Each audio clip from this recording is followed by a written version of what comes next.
Tiada kenaikan harga bagi beras tempatan, kekal RM2.60 sekilogram. Aktiviti luar bilik darjah kembali dibenarkan mengikut garis panduan ditetapkan.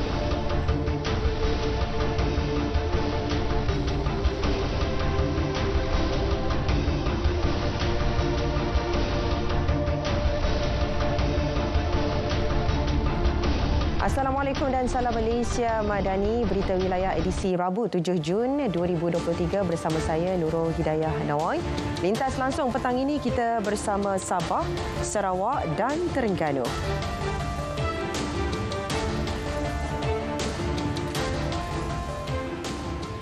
RM1 juta diperuntuk kepada 19 buah sekolah di kawasan Lembah Pantai bagi tujuan melengkapkan kemudahan akses internet. Menteri Komunikasi dan Digital Fahmi Fadzil berkata, peruntukan disalurkan berikutan terdapat aduan berkaitan masalah internet yang dihadapi oleh guru dan pelajar sekolah berkenaan. Dan kita lihat terutama di sekolah-sekolah, antara aduan yang guru-guru besar ataupun pengetua sampaikan kepada saya ialah masalah internet yang dihadapi oleh guru-guru.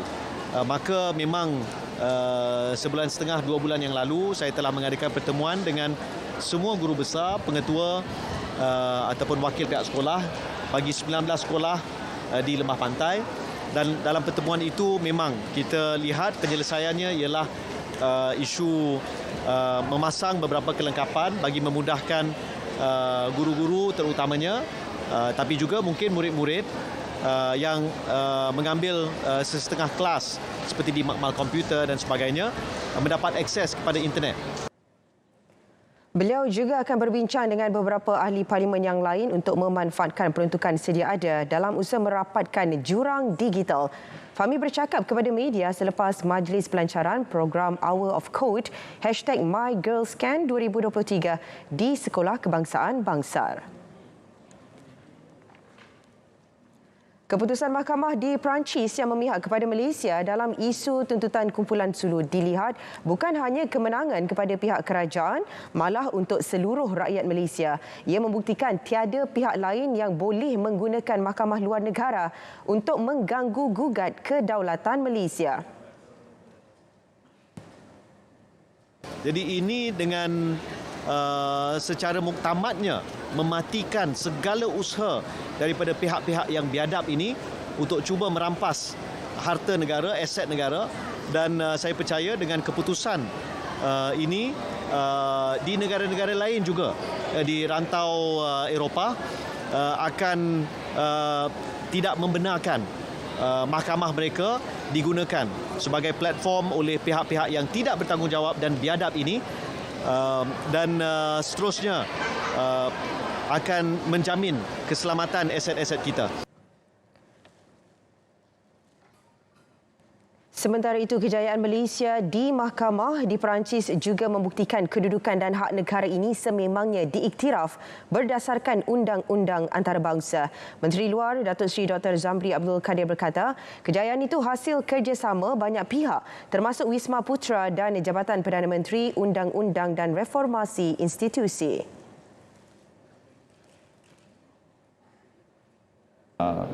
Hal yang berlaku ini adalah merupakan hal yang dikendalikan oleh pihak yang berhormat Datuk Azalina juga selaku Menteri Undang-Undang, dan kita berusaha kita melakukan pendekatan ini secara bersama kerana ia melibatkan Malaysia, ia melibatkan proses yang dibuat di luar negara.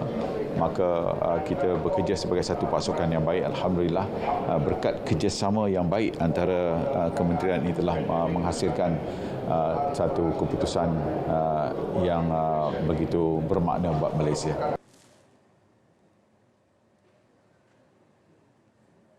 Alhamdulillah, isu ini dapat ditamatkan, telah pun diketahui oleh warga Malaysia yang kita telah pun berjaya. Dan saya rasa itu satu perkara yang cukup baik sebab kita tidak mahu isu ini dipanjangkan terlalu panjangan. Dan ia cukup besar tau sebenarnya. Jadi kita telah pun berjaya menang ini bukan saja kemenangan kepada negara, tapi kemenangan juga kepada rakyat Malaysia. Isu-isu tuntutan ini sungguh tidak berasas.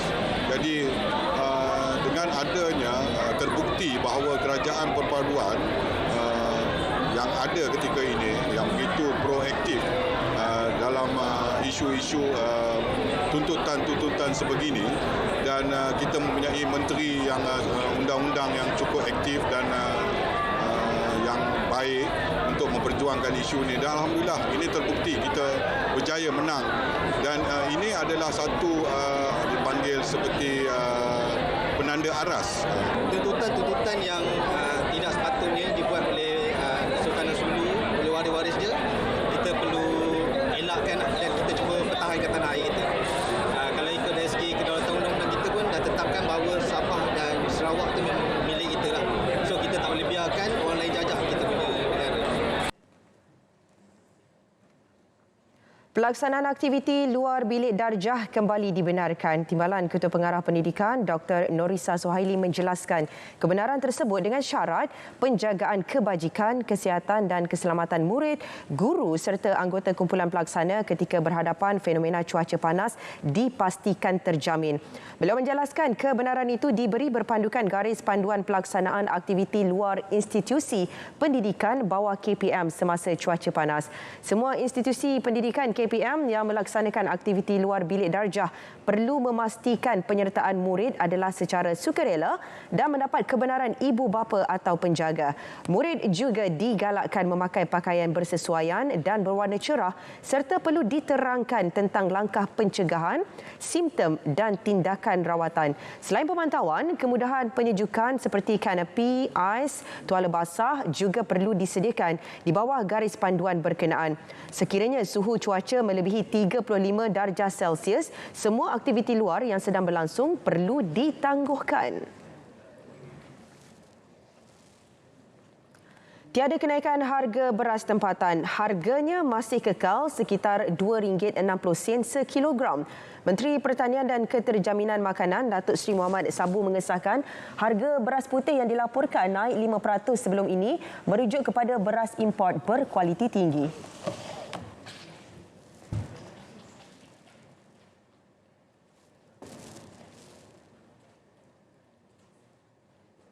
Sekarang ni heboh tentang beras putih naik harga 5%. Saya memberi jaminan yang naik itu ialah harga beras import yang berkualiti tinggi untuk makanan orang-orang yang berada lah. Tapi untuk orang awam, untuk rakyat Malaysia, keadaan beras adalah terjamin di sekitar RM2.60 sekilo. Kementerian Perdagangan Dalam Negeri dan Kos Sara Hidup KPDN sedia mempertimbangkan cadangan untuk menambah bekalan gula di negeri tertentu pada musim perayaan.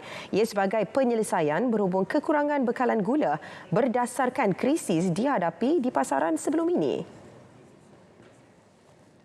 Dan saya minta kerjasama pengguna, kalau kebetulan dia pergi di kedai runcit di Padang Terap contohnya, ataupun di Pengerang Johor, ataupun di Ulu Tembeling, kawasan pendalaman ini, kalau dia pergi kedai itu ataupun supermarket itu berlakunya kekurangan ataupun tak ada gula, saya minta on the spot tu ambil gambar kedai itu, hantar dengan location sekali kepada kami.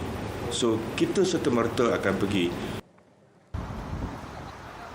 KPDN juga terus komited dengan memastikan sebanyak 42,000 tan gula sebulan berada di pasaran.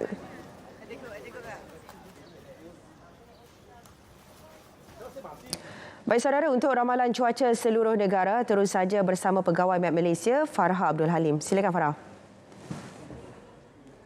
Assalamualaikum dan salam hormat kepada semua penonton. Kembali bersama Met Malaysia untuk laporan cuaca pada petang ini. Kita terus kepada amaran angin kencang dan laut bergelora yang masih lagi berkuat kuasa. Sehingga 12 Jun 2023 melibatkan kawasan perairan Phuket di mana ia amat berbahaya kepada semua aktiviti perairan termasuklah buk-buk kecil, rekreasi laut dan juga sukan laut dengan ketinggian ombak yang boleh mencecah sehingga 3.5 meter. Untuk maklumat seterusnya, kita perhatikan pula kepada paparan imej gempa rada semasa di Semenanjung Malaysia. Setakat ini hujan dan ribut petir hampir meliputi kebanyakan kawasan di sekitar negeri Pahang terutamanya, manakala di negeri Perak melibatkan bahagian selatan dan pedalaman negeri Perak serta Gua Musang Kelantan dan juga di negeri Terengganu. Keadaan cuaca lembap ini dijangkakan akan berterusan sehingga ke malam nanti. Begitu juga di Sabah dan Sarawak, keadaan cuaca lembap lebih fokus kepada bahagian pantai barat, pedalaman dan juga sandakan negeri Sabah, manakala di negeri Sarawak hampir meliputi keseluruhan bahagian barat dan juga pedalaman negeri Sarawak. Hujan dan juga ribut petir di 1-2 tempat yang sedang berlaku ini dijangkakan akan berlanjutan sehingga ke awal malam nanti.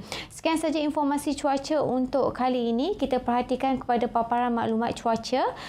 Untuk sebarang maklumat terkini, anda terus layari ke laman sesawang kami dan juga di YouTube, Facebook, Instagram dan juga Twitter rasmi Met Malaysia.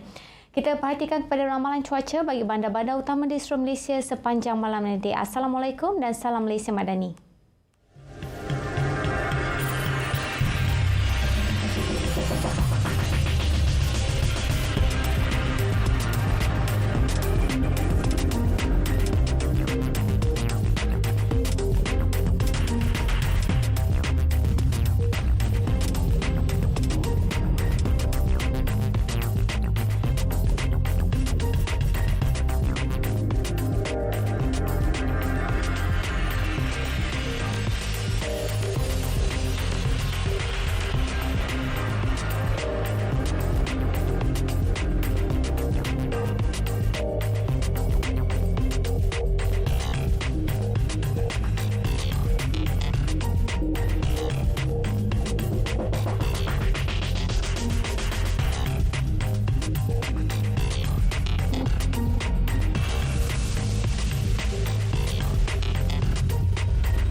Baik saudara, fokus negeri di bawah bayu keputusan Mahkamah Rayuan Paris seiring pendirian kerajaan negeri.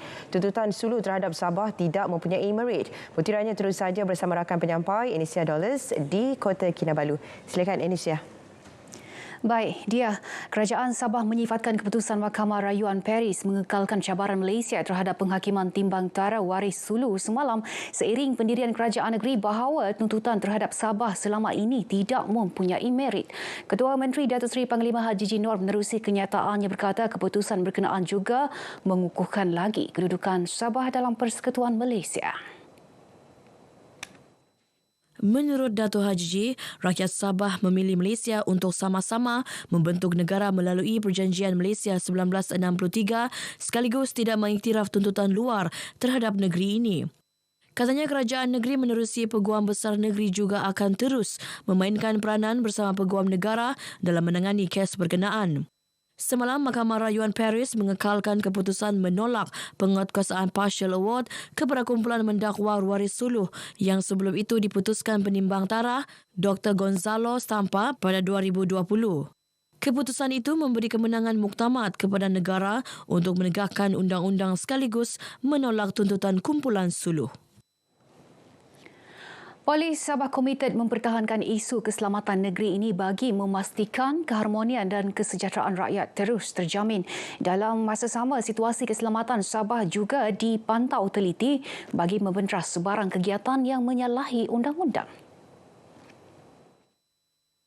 Pesuruhjaya Polis Sabah Dato' Jauti Dikun juga mahu masyarakat negeri ini terus bekerjasama dengan menyalurkan maklumat kepada Polis Diraja Malaysia PDRM mengenai sebarang aktiviti mencurigakan di kawasan mereka bagi memudahkan pihak PDRM mematahkan kegiatan yang menjejaskan keharmonian.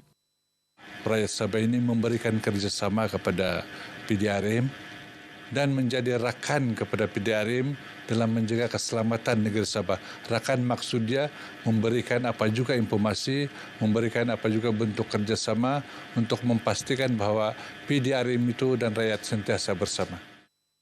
Beliau ditemui pemberita selepas melakukan kunjungan hormat terhadap Yang di-Pertuan Negeri Tun Dr. Juhar Dato' Mahiruddin di Istana Sri Kinabalu. Kunjungan bertujuan memperkenalkan kepimpinan tertinggi PDRM Sabah yang baharu. 3 fokus utama diberi perhatian Eastern Sabah Security Command ESCOM bagi meningkatkan tahap keselamatan di Zon Selamat Sabah Timur S-Zon. Ia melibatkan peningkatan tahap penguatkuasaan dan operasi bersepadu, memperhebat risikan dan membina hubungan erat dengan komuniti S-Zon. Komander ESCOM DCP Victor Sanjos berkata ketika ini pihaknya sedang meningkatkan penguatkuasaan undang-undang terutama di kawasan perairan S-Zone yang menjadi aktiviti laluan kapal dan perikanan bagi memastikan kawasan itu kekal selamat. ESCOM juga akan berusaha menerapkan penggunaan teknologi terkini bagi penguatkuasaan dan pelaksanaan aktiviti keselamatan dalam kawasan S-Zone. Sudah tentu untuk mencapai hasrat ini saya memerlukan kerjasama di semua pihak. Daripada pasukan keselamatan, terutamanya daripada CPO Sabah, daripada bahagian awam di ESCOM, daripada Angkatan Tentera, daripada jabatan-jabatan penguatkuasaan persekutuan dan negeri yang ada di negeri Sabah ini, terutamanya yang berada di EZON, untuk sama-sama berganding bahu dengan ESCOM supaya EZON ini selamat dan komuniti EZON ini hidup dalam kedamaian. Beliau berkata demikian kepada media selepas majlis serah terima tugas Komander ESCOM antara beliau dengan bekas Komander ESCOM DCP Muhammad Ali Tambi di Menara Kinabalu. Majlis disaksikan Ketua Menteri Datuk Seri Panglima Haji Jinor dan turut dihadiri Pengarah Jabatan Keselamatan Dalam Negeri dan Ketenteraman Awam Bukit Aman, Datuk Seri Hazani Ghazali. Mount Kinabalu International Climb Button akan diadakan semula tahun depan selepas acara larian itu dihentikan penganjurannya pada tahun 2017. Segala persiapan melibatkan pelbagai aspek sedang giat dilakukan bagi merealisasikan acara itu. Menteri Pelancongan Kebudayaan dan Alam Sekitar Dato' Christina Liew memaklumkan persiapan itu termasuk persediaan pembukaan semula laluan pendakian. Ia demi memastikan keselamatan pendaki yang menyertai acara berprestij tersebut yang turut berperanan menarik ramai pelancong luar negara berkunjung ke Sabah. I'm very happy to announce that we are going to continue the Kinabalu International Climbathon. But this year they are going to do some preparation. So hopefully by next year we will start it again. So which means there will be added precautions for the Taman-Taman people. Beliau menyatakan demikian kepada pemberita selepas merasmikan pelancaran penubuhan pasukan penyelamat aras tinggi Gunung Kinabalu dan penutupan program memperingati gempa bumi Gunung Kinabalu kali ke-8 di Kundasang, Ranau. Mount Kinabalu International Climb Button diadakan sejak tahun 1987 bagi mempromosikan puncak tertinggi Asia Tenggara dan Taman Kinabalu yang diisytihar sebagai tapak warisan dunia pertama negara oleh UNESCO pada Disember 2000. Hospital Duchess of Kent HDOK Sandakan menyasarkan 8,000 unit darah untuk dikumpul tahun ini. Bagi mencapai sasaran itu, program kempen derma darah akan diperhebat di sekitar daerah itu termasuk di pasaraya, sekolah dan rumah adat selain di pusat tabung darah hospital berkenaan.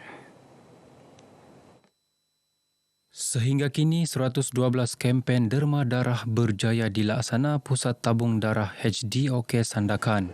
Juruteknologi Makmal Perubatan Kanan HDOK Sandakan, Muhammad Asri Shelila mengalulukan orang ramai untuk terus tampil menderma darah bagi mencapai sasaran tersebut sekaligus membantu golongan yang memerlukan. Sambutan pada tahun ini dia meningkat berbanding musim pandemik dan kita harap penderma darah di sekitar Sandakan, Buluran dan Kinabalu ini tampil lagi lah untuk membantu. Beliau ditemui pemberita dalam kempen derma darah di lobi Wisma Persekutuan Sandakan. Setakat semalam, HDOK Sandakan berjaya mengumpul 3,453 unit darah. Ya, sekian berita dari negeri di bawah Bayu. Berita seterusnya kita kembali ke Angkasa Puri bersama dia. Dia. Baik, terima kasih Anisya langsung dari Sabah.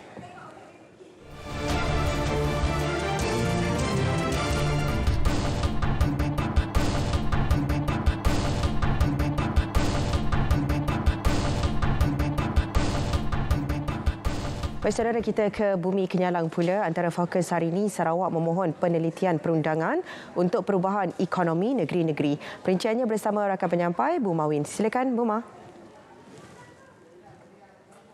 Ya, dia. Terima kasih. Sarawak meminta Kerajaan Persekutuan meneliti perundangan untuk perubahan ekonomi negeri-negeri seperti yang dilaksanakan negeri ini, iaitu berdasarkan kepada ekonomi baharu. Premier Sarawak Dato' Patinggi Tan Sri Abang Johari Tonapeng berkata penelitian itu penting bagi membolehkan ada perundangan atau tata kelola terkini sebagai kerangka dalam menguruskan ekonomi baharu. Tata kelola. Bagaimana tata kelola menguruskan ekonomi baru ini dalam within the legal framework lah. Maknanya legislation kita mesti updated daripada persekutuan kerana kita negeri. Beliau mengambil contoh perundangan untuk perdagangan karbon yang perlu dikemaskini, memandangkan ia adalah satu komoditi yang boleh diniaga mengikut keputusan yang dibuat Pertubuhan Bangsa-Bangsa Bersatu. Datuk Petinggi Abang Johari menambah, perkara itu telah dirunding bersama Perdana Menteri Datuk Seri Anwar Ibrahim, dan jika perdagangan karbon dipersetujui sebagai satu komoditi di Malaysia, ia menjadi satu perdagangan antarabangsa dan harus mempunyai kerangka undang-undang dalam pengurusannya. Premier Sarawak berkata demikian pada sidang media selepas merasmikan Simposium Tenaga Hijau Sarawak 2023 di Kuching hari ini.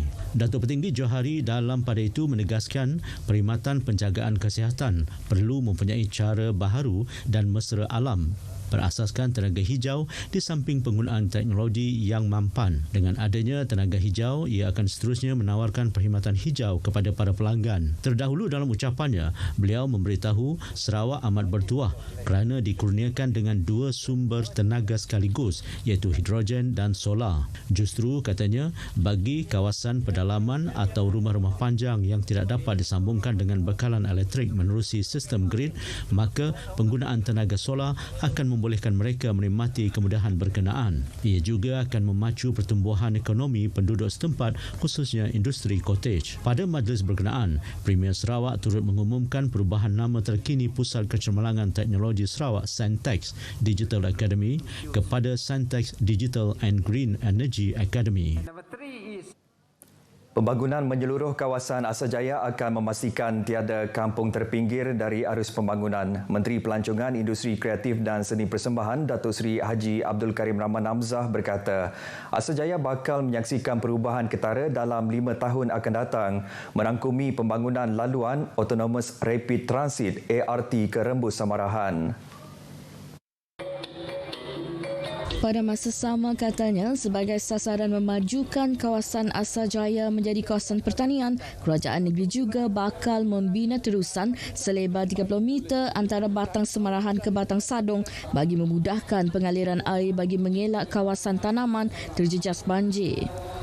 Beliau yang juga merangkap Ahli Dewan Undangan Negeri N15 Asajaya berkata jalan-jalan ladang di Asajaya juga akan dibaik pulih untuk memudahkan pembangunan tanah-tanah ladang yang kosong. Katanya kebanyakan projek-projek pembangunan ini akan dilaksanakan oleh Agensi Pembangunan Bersepadu Bahagian Semarahan ISDA. Datuk Seri Haji Abdul Karim berkata demikian di Majlis Gawai Dayak Segulai Sejalai daerah Asajaya di Dewan Kampung Sampun Gerunggang. Pada majlis tersebut, beliau turut mengumumkan geran berjumlah RM250,000 untuk projek pembesaran Dewan Masyarakat dan tempat letak kenderaan di kampung tersebut. Pelbagai program diselitkan dalam majlis tersebut termasuk pertandingan kumang dan keling Gawai Asajaya 2023 dan cabutan bertuah. Turut hadir di Timbalan Pesuruhjaya Polis Sarawak DCP Datuk Macha Atta, Penghulu John, Gawid Dugat dan Pegawai Daerah Asajaya Rais Ahmad. Persatuan Sukan dan Badan Bukan Kerajaan NGO digesa untuk memperbanyakkan lagi program sukan di kawasan Bintulu. Ini kerana sukan merupakan salah satu pendekatan bagi menyemarakkan semangat patriotisme dan perpaduan dalam sesebuah masyarakat tersebut tanpa mengira latar belakang serta status. Ahli Dewan Undangan Negeri Tanjung Batu, Johnny Pang Leong Ming berkata, dengan peruntukan yang disalurkan untuk persatuan ataupun kelab sukan di Adun N68 Tanjung Batu ini akan dapat memperbanyakkan lagi program sukan di kawasan tersebut. My initiative not only beside schooling, beside office working, I need them to join the outdoor activities to make themselves healthy, and then not only to deal with the handphone only. So this is actually we will give all this through Persatuan and NGO to make them to come together with all the events. Beliau berkata demikian ketika ditemui pemberita semasa penyerahan geran untuk Persatuan Sukan di Pusat Khidmat N68 Tanjung Batu, Bintulu pagi tadi. Bagi penerima geran Kelab Futsal Top 8 Bintulu, Halimah Musa memberitahu geran tersebut akan digunakan untuk menganjurkan program sukan futsal buat warga Bintulu selain untuk kerja amal kelab tersebut. So untuk terutamanya tournament untuk futsal lah yang kamu orang bola di Bintulu. Lepas tu kelab mungkin kamu orang pun ada juga untuk mula program yang selain daripada sukan lah. Ada juga untuk kebajikan orang kelab. Dalam pada itu, Johnny juga telah menyerahkan sebanyak 3 geran untuk NGO bagi kawasan Adun Tanjung Batu. Baik saudara, 22 Julai merupakan hari yang amat signifikan pada setiap tahun untuk rakyat Sarawak kerana ianya menandakan Sarawak mencapai kemerdekaan daripada kerajaan British di samping mencoretkan sebuah makna perjalanan kemajuan Sarawak yang menghadapi pelbagai rintangan demi mencapai kemakmuran dan kemajuan seperti pada masa kini. Residen bahagian Miri, Haji Jamali Haji Busri memberitahu untuk itu bersempena sambutan 60 tahun Sarawak Merdeka 2023, Kerajaan Sarawak telah merangka pelbagai program di seluruh Sarawak termasuklah bahagian Miri. Beliau menjelaskan bahawa pengisian sambutan 60 tahun Sarawak ini dapat memberi manfaat kepada rakyat Sarawak tentang usaha kerajaan negeri dalam melaksanakan inisiatif-inisiatif menyampaikan kemakmuran, keharmonian dan perpaduan beserta pembangunan yang mampu khususnya bahagian Miri. Pengisian sambutan ini turut menjadi landasan untuk rakyat Sarawak dalam menyemai semangat jati diri yang setia kepada negara dan memperkukuhkan semangat perpaduan. Beliau berkata demikian semasa rakaman program mempromosikan sambutan 60 tahun Sarawak Merdeka di RTM Miri. Jelas beliau, pasukan konvoi Kembara Merdeka bahagian Miri secara keseluruhan telah bergerak sejauh 638 km iaitu mulai 4 Jun lepas di daerah Miri, 5 Jun di daerah Subis serta daerah Beluru dan daerah Telang Usan pada 6 Jun semalam. Pasukan konvoi tersebut meneruskan pergerakan ke daerah Marudi 7 Jun 2023. Menurut Haji Jamali lagi, kemuncak bagi konvoi Kembara Merdeka adalah pada 10 Jun 2023 di mana Majlis Pelancaran Konvoi Kembara Sarawak Merdeka akan berlangsung di Stadium Tertutup Bandaraya Miri yang akan dilancarkan oleh Premier Sarawak dan seterusnya menyertai pasukan konvoi Kembara ke pit stop pertama di Pantai Bungai Berkenu sebelum meneruskan perjalanan ke bahagian Bintulu. Antara pengisian bersempena sambutan 60 tahun Sarawak Merdeka bahagian Miri ialah pameran digital, program Sarawak Aktif, pertandingan dart, pertandingan mewarna kanak-kanak, pertandingan bola sepak maksak, kaunter pameran askar wataniah, saringan kesihatan dan pergigian secara percuma beserta gerai-gerai jualan usahawan. Masyarakat tempatan dinasihati agar memanfaatkan pameran digital sempena sambutan perayaan 60 tahun Sarawak Merdeka untuk mengetahui dan memahami agenda pembangunan yang telah dan sedang dilaksanakan oleh Kerajaan Sarawak. Menurut Timbalan Residen Bahagian Miri, Juan Ubid, pameran tersebut yang diadakan di setiap bahagian akan memaparkan pelbagai inisiatif pembangunan yang dilaksanakan di kawasan masing-masing. Jelasnya, warga bahagian Miri khasnya boleh berkunjung ke pameran digital di Stadium Tertutup Miri dari 9 hingga 11 Jun ini. Tambahnya lagi dengan hadir ke pameran tersebut, orang ramai dapat melihat aktiviti pembangunan yang telah dilaksana dan sedang dirancang oleh kerajaan di tempat masing-masing termasuk daerah dan juga daerah kecil. Beliau berkata demikian semasa berucap sempena persinggahan konvoi Kembara bahagian Miri ke daerah Beluru di Kampung Logan Bunut petang semalam. Dalam pada itu, beliau yang juga Ketua Konvoi Kembara bahagian Miri memberitahu Sarawak sememangnya telah mengalami pembangunan yang pesat sama ada dalam bentuk pembangunan fizikal maupun pembangunan insan semenjak mencapai kemerdekaan 60 tahun lepas. Bersempena dengan jelajah konvoi berkenaan di Kampung Logan Bunut, pelbagai pengisian lain diadakan termasuk saringan kesihatan percuma oleh Pejabat Kesihatan Bahagian Miri, pameran kraft tangan oleh Persatuan Tuai Rumah Beluru dan Biro Wanita Kampung Logan Bunut serta foto booth pelamin perkahwinan masyarakat Berawan oleh Jawatankuasa Kemajuan dan Keselamatan Kampung Logan Bunut. Turut diadakan acara penyerahan bendera Sarawak serta bendera 60 tahun Sarawak Merdeka kepada Pemangku Pegawai Daerah Beluru Jamilah Omar. Turut hadir Pemangku Pegawai Daerah Telang Usan Ping Anyingau, Pengerusi Majlis Daerah Marudi Kaunselor Edward Mendai dan Ketua Kampung Logan Bunut Denis Jalin. Seorang pesara syarikat cari gali minyak dan gas kerugian hampir RM1.5 juta menerusi kes penipuan melalui panggilan telefon atau phone scam baru-baru ini. Pesuruhjaya Polis Sarawak Datuk Maman Azman Ahmad Sapri berkata, lelaki berusia 69 tahun itu telah membuat laporan polis mengenai kerugian yang dialaminya semalam di Kuching.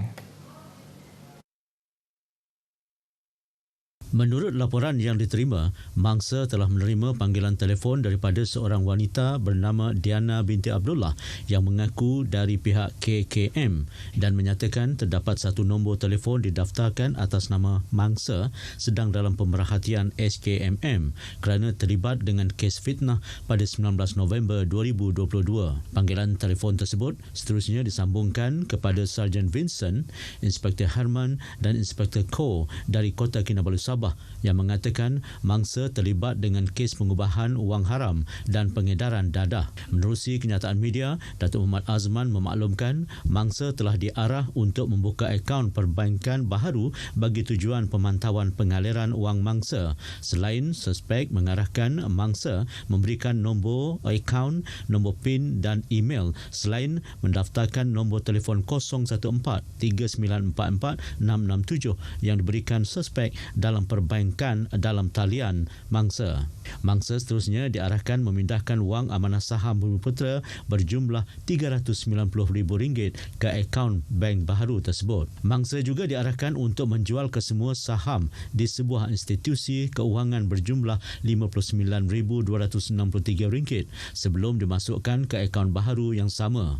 Mangsa hanya menyedari ditipu setelah membuat semakan baki wang di akaun baharu dan mendapati hanya berbaki RM63.77 sahaja. Pada 30 Mei lepas, mangsa telah membuat semakan dengan dua buah institusi keuangan di Bandaraya Kuching dan mendapati wang berjumlah RM449,200 telah dipindahkan dari akaun baharu miliknya secara berperingkat antara 21 November 2022 hingga 2 Disember 2022.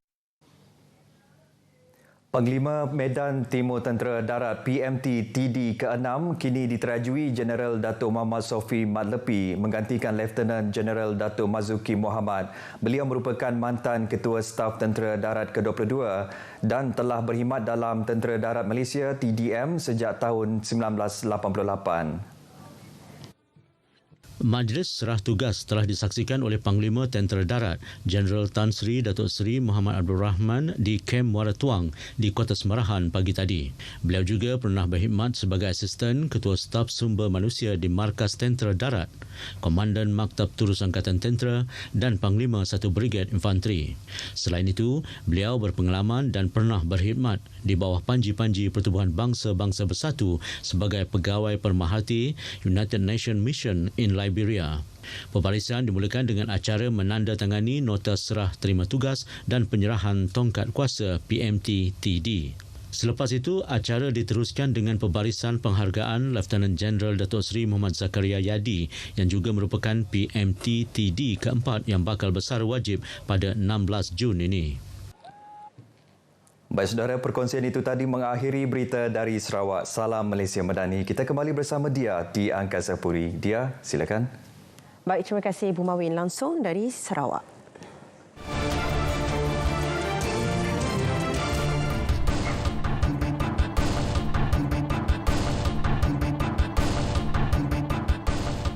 Baik saudara, seterusnya untuk perkembangan dari Terengganu langsung bersama rakan penyampai Muhammad Rashidi Muhammad Isa. Silakan Shidi. Ya.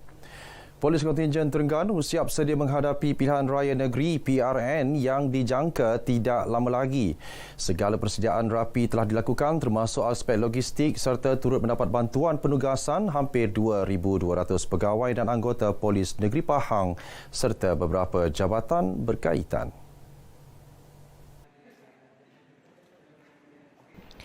Ketua Polis Terengganu Datuk Mazli Mazlan berkata aset dan anggota kini telah bersiap sedia bagi memantau dan menjaga keselamatan terutama ketika penamaan calon, kempen dan proses mengundi.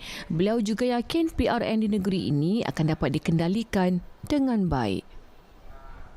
Secara dasarnya kita melihat pilihan raya kali ini agak tenang, tetapi persiapan perlu dibuat lebih rapi untuk persiapan awal sekiranya berlaku perkara-perkara yang tidak diingini. Sektor agro pelancongan akan terus diperkasa dalam menaikkan lagi Terengganu sebagai lokasi pelancongan berasaskan buah-buahan khususnya durian. Ke arah itu, Jabatan Pertanian Negeri telah mengenal pasti lokasi yang berpotensi besar untuk dimajukan. Antara lokasi agro pelancongan berasaskan durian yang terkenal termasuk di Bukit Lingai Kuala Nerus, Pasir Akar di Besut, Bukit Gondang Sungai Serai Marang dan Bukit Kemuning di Kemaman. Ramai sebenarnya peminat-peminat durian suka kaedah ni. Dan ni adalah satu daripada contoh lah di Kampung Lingai, Kuala Nerus. Tuan-tuan boleh datang ke kelompok ni untuk merasai dan membayar dengan satu harga dan makan sehingga kenyang.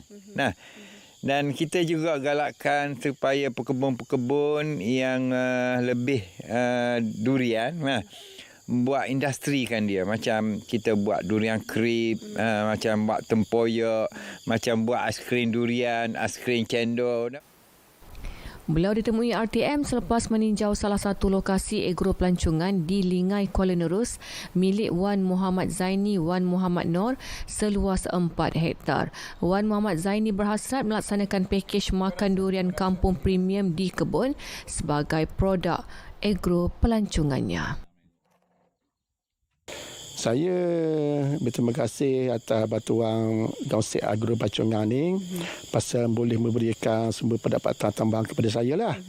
Dan saya alu-alukan kawan-kawan saya pasal kita di sini ada 200 orang lebih yang pekebun ni lah. Jadi kalau lah maknanya kira kejayaan tu ada pada saya rasa kawan-kawan saya pun boleh turut serta. Memang kita alu-alukan lah mana agro pelancongan ni. Mana menambahkan sumber pendapatan kita lah. Seramai 40 peserta terdiri daripada pelajar, kaki tangan dan sukarelawan Universiti Malaysia Terengganu UMT dan Aquaria KLCC terlibat dalam program ekspedisi pemuliharaan batu karang selama 3 hari 2 malam di Pulau Bidong. Program usahasama tersebut merupakan fasa kedua diadakan selepas kali pertama dilaksana pada tahun 2018. Dalam fasa satu, kita ada program dengan UMT di mana UMT ada satu tank yang research yang dibuat ke atas tank ini, dan di Aquaria KLCC kita ada control tank. Dalam control tank ni kita menumbuhkan karang ni dari proses fragmentation. Ya, so coral yang kita guna tu adalah yang coral yang boleh menumbuh lebih cepat, staghorn coral dan sebagainya. Sementara itu, pensyarah dan penyelidik UMT Dr. Chan Chun Hong memaklumkan perubahan suhu air akibat cuaca panas berpanjangan ketika ini boleh memberi impak negatif terhadap batu karang. Kalau keadaan ini dia berlangsung dengan jangka masa yang panjang, dan batu karang akan mati. So kalau dia panas kejap, contohnya mungkin dalam 1 minggu ke 2 minggu, lepas tu kalau suhu tu dia balik kepada keadaan yang normal, batu karang tu dia boleh recover, dia boleh pulih lah, warna dia boleh dapat warna balik. Growth rate dia actually sangat slow. 1 tahun kalau yang cepat sekalipun dalam 10 cm saja dalam 1 tahun. Okey, itu adalah jenis yang bercabang. Lokasi pemuliharaan di Pulau Bidong kali ini adalah di kawasan terumbu paling terjejas akibat dilanda ribut tropika Pabuk Januari 2019 yang lalu. Sekian paparan berita dari Terengganu. Kembali semula ke studio. Baik, terima kasih Syedi langsung dari Terengganu. Baik, saudara, sedikit perkembangan sukan aksi Liga Super. Kelantan United FC KUFC mahu meneruskan momentum kemenangan apabila melayan kunjungan Selangor FC di Stadium Sultan Muhammad ke-4 malam ini. Menurut penolong jurulatih KUFC Nazrul Irwan Makmur, Walaupun di atas kertas skuad bimbingannya turun sebagai pasukan bukan pilihan, namun beliau mempunyai ramuan tersendiri bagi memberi saingan sengit kepada pasukan pelawat. Jelas beliau, kemenangan 4-1 ke atas Kelantan FC Jumaat lalu telah menyuntik semangat pemain untuk melakar pencapaian sama malam ini. Ketika ini KUFC berada di tangga ke-12 carta Liga dengan mengumpul 6 mata hasil 1 kemenangan, 3 seri dan 9 kekalahan. Ibarat serampang dua mata, selain memperoleh ilmu menerusi bahan bacaan, pengunjung Perpustakaan Awam Pahang turut boleh berhibur setiap kali hadir ke premis itu. Kita ikuti laporan wartawan Atira Haswah. Jika dahulu hadir ke perpustakaan pasti tanda senyap sering ditemui di mana-mana lokasi. Namun kini ianya berbeza dengan setiap ruang disediakan dengan pelbagai konsep bagi menarik lebih ramai pengunjung sekaligus memecah pandangan segelintir masyarakat bahawa perpustakaan ini membosankan.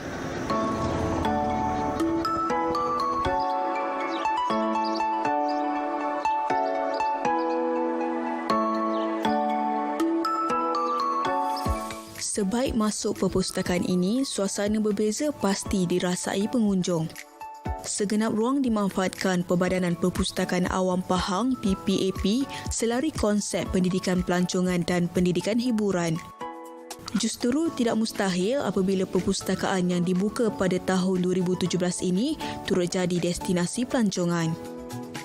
Dan kami pun di library memang sangat menyokonglah apa juga program untuk anak-anak sekolah supaya kenal library sekarang bukan library yang memaksa diorang membaca buku. Tak, datang dan enjoy apa yang ada kat library. Macam edutourism dan edutainment. Hiburan dalam bentuk pendidikan. Yang tu yang kita nak tekankan dekat perpustakaan sekarang. Bagi yang suka bereksperimen, terdapat ruang petrosains wajib dikunjungi. Turut tersedia pusat warisan intelek negeri termasuk koleksi diraja dan zon interaktif remaja. Selain itu, terdapat juga ruang santai bersama keluarga dan kawasan diskusi.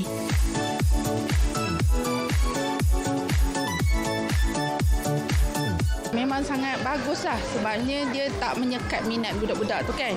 Kalau tak nanti dia orang jadi macam takut nak datang ke perpustakaan. Jadi minat tu pun macam terkubur macam tu je. Jadi sekarang ni macam dia lebih menyeronokkan. Tengok kat Facebook dia orang kata best kat sini. Macam-macam ada, tak ada macam bukan setakat baca buku je, ada macam permainan untuk budak-budak ni. Jadi tu lah baru nak pergi tengok.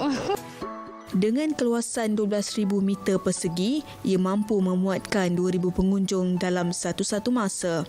Perpustakaan ini juga merupakan yang terbesar di Pantai Timur. Atira Haswah, RTM.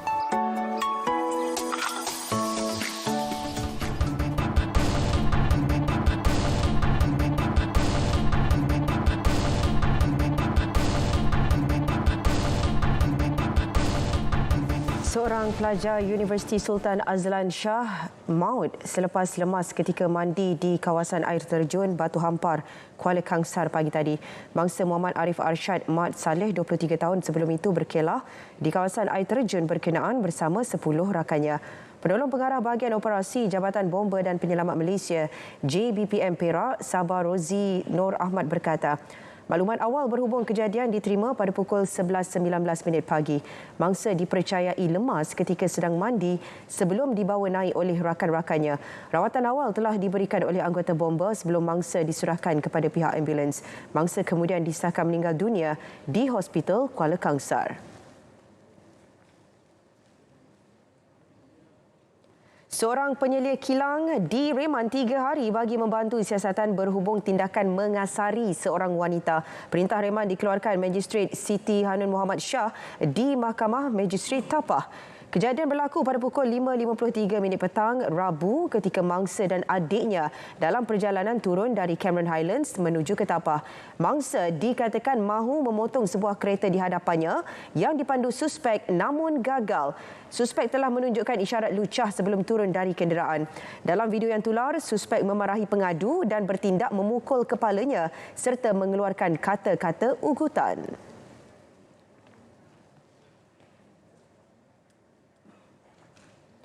3 beranak mengaku tidak bersalah atas pertuduhan gaduh gempar di tempat awam bulan lalu.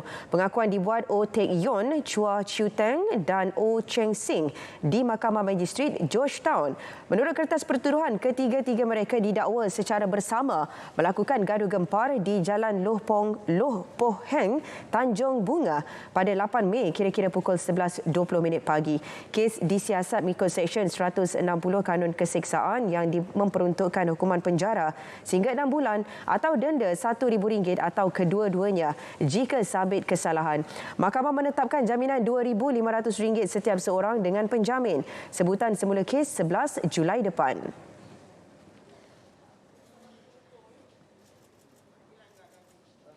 Baik, sedikit perkembangan sukan. Saingan Liga Super melibatkan pasukan Kedah Darul Aman FC KDA FC. Pengendalinya Muhammad Nafuzi Muhammad Zain yakin KDA FC berada di landasan terbaik untuk catat keputusan positif pada pertemuan menentang Perak FC malam ini. Jelas beliau, kemenangan ke atas Sabah FC Jumaat lepas serta kembalinya pemain pertahanan yang meningkat naik Muhammad Kamil Akmal Abdul Halim ketika bertemu Selangor sebelum ini meningkatkan lagi semangat dan moral pasukan. Menurut Muhammad Nafuzi, KDA FC akan melakukan sedikit rombakan berdepan Perak yang berada di bawah kendalian Yusri Ceklah. Dalam masa sama, beliau turut berharap semua pemain dapat melakukan persembahan terbaik di posisi masing-masing. Ketika ini, KDA FC berada di tangga keempat Liga dengan 25 mata selepas 13 perlawanan berlangsung.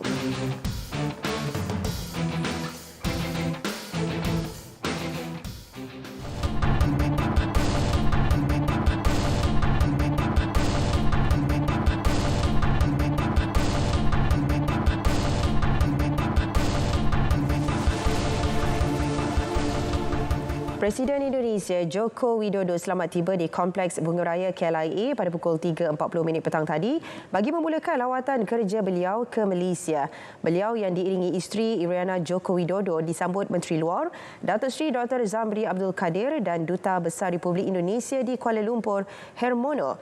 Jokowi kemudiannya turut memeriksa kawalan kehormatan setempat terdiri daripada 28 pegawai dan anggota Batalion Pertama Regimen Ranger Diraja yang diketuai Kapten Muhammad Nur Zafran Al-Ahmad. Dalam lawatan ini, beliau dijadual mengadakan pertemuan dengan Perdana Menteri Datuk Seri Anwar Ibrahim. Selain membincangkan isu dua hala, kedua-dua pemimpin juga akan menyaksikan pertukaran beberapa perjanjian yang akan ditandatangani oleh wakil-wakil kementerian dan agensi berkaitan.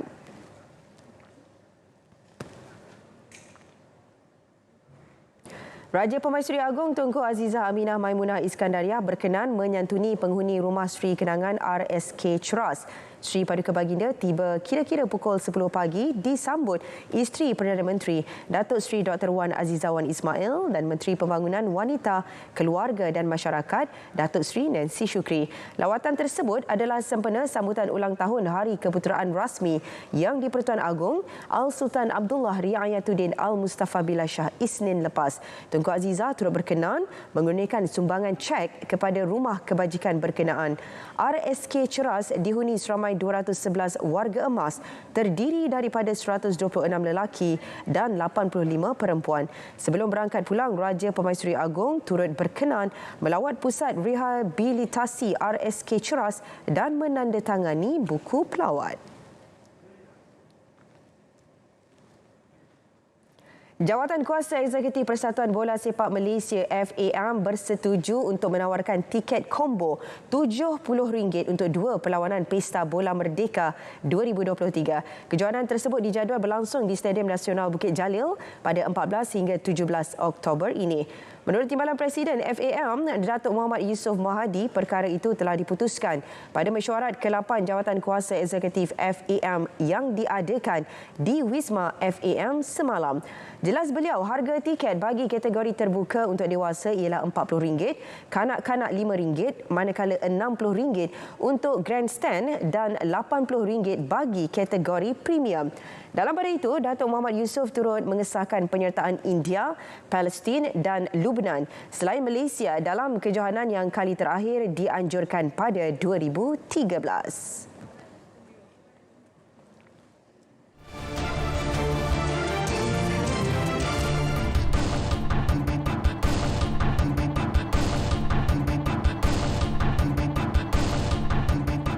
Dewan Undangan Negeri DUN Negeri Sembilan akan dibubar pada 30 Jun ini bagi memberi laluan kepada pilihan raya umum Dewan Undangan Negeri.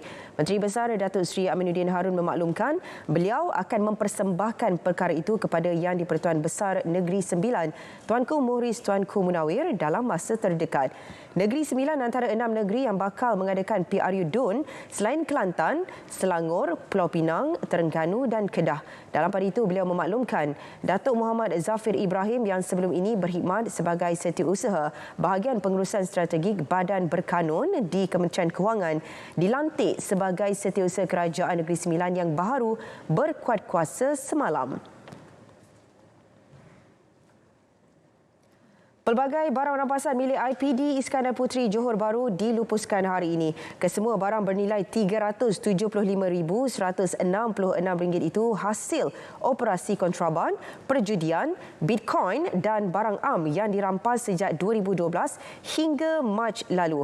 Ketua Polis Daerah Iskandar Puteri ACP Rahman Arifin berkata, 166 kertas siasatan berkaitan barangan kes tersebut telah selesai dan mendapat kelulusan daripada mahkamah untuk dilupuskan.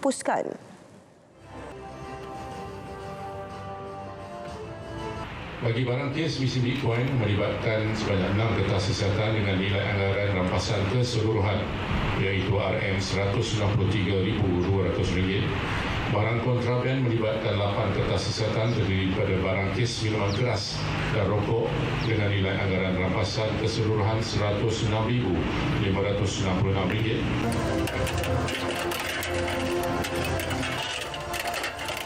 Penolong kanan Pesuruhjaya Bomba Siti Rohani Nadir Elias Ismail melakar sejarah apabila menjadi pengarah bomba wanita pertama di Johor. Pelantikan itu berkuat kuasa hari ini.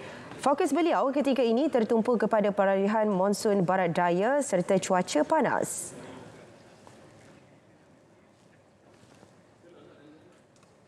Jadi saya rasa banyak jugalah cabaran-cabaran yang perlu saya lihat satu persatu dari segi kekuatan di pihak Jabatan Bomba itu sendiri dan juga macam mana persiapan kita untuk menghadapi operasi-operasi besar yang mungkin kita akan hadapi pada masa akan datang. Beliau ditemui selepas majlis sambutan pengarah baharu di Ibu Pejabat JBPM Tebrau, Johor.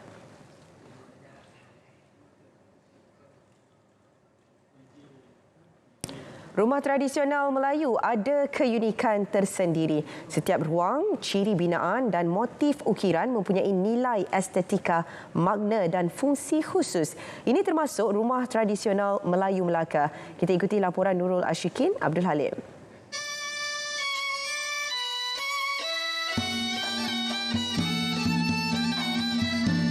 Uniknya, rumah tradisional Melayu Melaka ini ialah hasil seni tangannya yang halus dan mempunyai 1001 makna. Bagi memastikan warisan seni bina ini kekal dan dapat ditatap generasi akan datang, 59 rumah Melayu tradisional di Melaka dikategori sebagai rumah warisan oleh Perbadanan Muzium Melaka Perzim. Ini termasuk 2 rumah yang sempat saya kunjungi iaitu di Kampung Alai dan Kampung Bukit Godek. Kedua-dua rumah ini mempunyai ciri-ciri tersendiri yang melambangkan kearifan dan ketelitian nenek moyang kita. Mengapa pintu rumah tu rendah? Itu menunjukkan tanda hormat mereka kepada tuan rumah. Dan kenapa pula pintu-pintu yang terdapat di rumah-rumah tradisional ada terbagi pada 2, atas dan bawah. Dan kita kalau tengok rumah yang dulu, dia buka atas, bawah tutup. Kerana nakkan dari segi pengudaraan dan sebagainya. Ini menunjukkan bahawa kepakaran tukang-tukang dahulu memang susah untuk kita challenge pada ketika dan waktu ini. Itu kalau ikutkan bilik asalnya satu saja untuk rumah ni. Dan ruang tamu yang besar untuk orang Melayu ada keluarga yang besar, jadi akan duduk berlonggok dekat ruang tamu yang besar. Itu antara ciri-ciri rumah Melayu lah. Sinonim dengan rumah Melayu Melaka ialah rumah kayu bertangga batu, yang mana motif pada tangga batu itu kebiasaannya menggunakan motif flora dan bilangan tangganya menggunakan nombor ganjil iaitu 3, 5, 7 atau 9. Bentuk tangganya membawa maksud mengalu-alukan kedatangan tetamu ke rumah berkenaan. Rumah Melayu Melaka juga mementingkan sistem pengudaraan dan pencahayaan yang baik. Justru tingkap serta ukiran tembus digunakan bagi tujuan itu. Contoh macam ni, serambi dia bertutup. Tapi dia ada buat bunga kerawang-kerawang dia kan. Kerawang-kerawang dia ni ada makna dia. Tapi pakcik tak tahu nak cakap apa kan. Contoh macam ni kan, ram. Ni panggil ram ni. Ram ni dulu boleh buka kalau nak masuk angin, kita tarik. Kalau kita tarik tu angin masuk, tak payah buka tingkap. Menjelang Tahun Melawat Melaka 2024, Perzim akan memperkenalkan keunikan rumah tradisional Melayu Melaka sebagai salah satu produk pelancongan. InsyaAllah saya akan minta Pentadbiran Perbadanan Muzium Melaka memanggil ke semua 59 orang yang telah kita baik pulih rumah mereka untuk kita panggil dan kita bermesyuarat untuk persediaan mereka menerima pelancong-pelancong pada tahun 2024 nanti dalam program Tahun Melawat Melaka 2024. Pipit disangkar jadi peneman buat perjalanan di kawasan gurun. Warisan Melayu jangan ditinggalkan, menjadi kebanggaan turun-temurun. Nurul Ashikin Abdul Halim, RTM.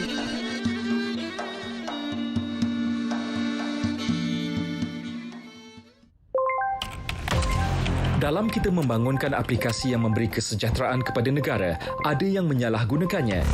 Sejak kebelakangan ini, terdapat peningkatan ketara dalam penyebaran maklumat atau berita palsu yang boleh menimbulkan kekeliruan dan kegusaran di kalangan masyarakat. Ancaman berita palsu tanpa verifikasi sumber, fakta dan maklumat memberi impak serta implikasi negatif kepada rakyat dan negara. Sebarang penyebaran berita palsu akan dikenakan tindakan undang-undang serta didakwa mengikut Seksyen 505 Kanun Kesiksaan dan Seksyen 233 Akta Komunikasi dan Multimedia 1998. Denda maksimum RM50,000 atau penjara tidak melebihi 1 tahun atau kedua-duanya dan juga denda selanjutnya setiap hari kesalahan berjumlah RM1,000. Bersama, cegah berita palsu. Sebar fakta, bukan dusta. Tidak pasti, jangan kongsi.